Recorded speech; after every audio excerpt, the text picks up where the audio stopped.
بسم اللہ الرحمن الرحیم. السلام علیکم ورحمۃ اللہ وبرکاتہ.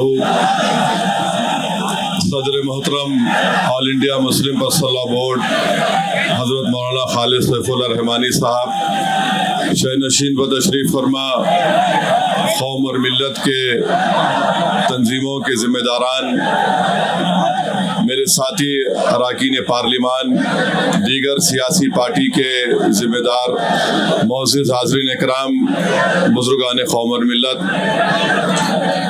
میں صرف آپ کے سامنے یہ عرض کرنا چاہ رہا ہوں کہ نریندر مودی کی حکومت وقف بل کو لا کر قانون بنانے کی جو کوششیں کر رہی ہے، ان کا مقصد ایک ہی ہے کہ اس ملک میں امن کو خراب کیا جائے.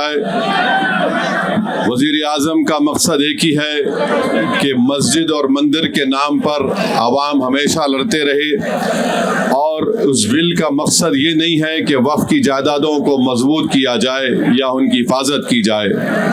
آپ خود اندازہ لگائیے کہ ہندو دھرم کے ایک بہت بڑے جورسٹ ہیں بی کے مکھرجی کی کتاب میں لکھا گیا کہ ہندو دھرم میں بائی کسٹم بائی یوسیج وہ مندر کی جائیداد بن سکتی ہے.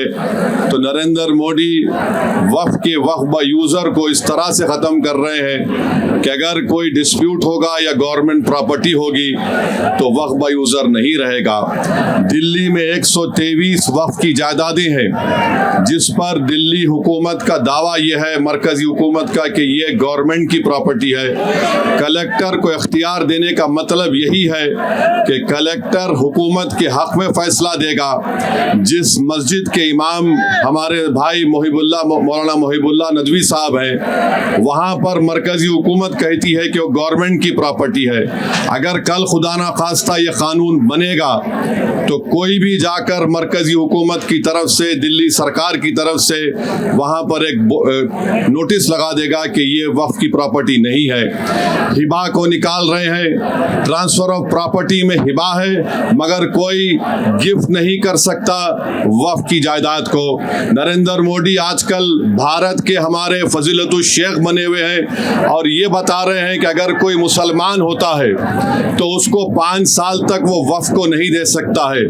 یہ کہاں سے ان کو معلوم ہوا؟ کون سے فقہ یہ کی کتاب میں لکھا گیا؟ تو ان کا مقصد ایک ہی ہے کہ بھارت کے مسلمانوں سے ان کی سیاسی اور مذہبی شناخت کو چھین لیا جائے. میں آپ کو بتا رہا ہوں کہ اس بل کا مقصد مسلمانوں سے مسجدوں کو چھیننا، درگاہوں کو چھیننا، قبرستانوں کو چھیننا، ایویکیو پراپرٹیز کو چھین لینا، یہ مقصد نریندر مودی کی حکومت کا ہے. اور ہم کوشن کر رہے ہیں چندرا بابو نائیڈو کو، ہمارے پاسوان صاحب کو اور نتیش کمار کو، یاد رکھیے دنیا جب تک قائم رہے گی، اگر آپ اس وقت نازک وقت میں اس بل کی تائید کریں گے تو آپ کو مسلمان کبھی نہیں معاف کرے گا، کیونکہ آپ کی تائید کی وجہ سے یہ بل قانون بنے گا. اس لیے ہم ان سے بھی کہہ رہے ہیں کہ آپ اس غیر انکانسٹیٹیوشنل بل کی تائید مت کریے. ہمارا مطالبہ صرف یہی ہے، اگر ہندو دھرم کی پراپرٹیز میں، مندروں میں، سکھوں کے گرودوارا میں کوئی غیر سکھ یا غیر ہندو ممبر نہیں بن سکتا تو مسلمان کے اس وقت میں کیوں بن سکتا ہے؟ تو یہ تمام چیزیں ہیں. ہم امید کرتے ہیں کہ حکومت اس کا نوٹس لے گی. اگر نریندر مودی اس ملک کے امن کو خراب کرنا چاہتے ہیں، وہ مسجدوں اور مندروں کے جھگڑوں میں اضافہ کرنا چاہتے ہیں، تو یہ ان کی حکومت کی ذمہ داری ہوگی.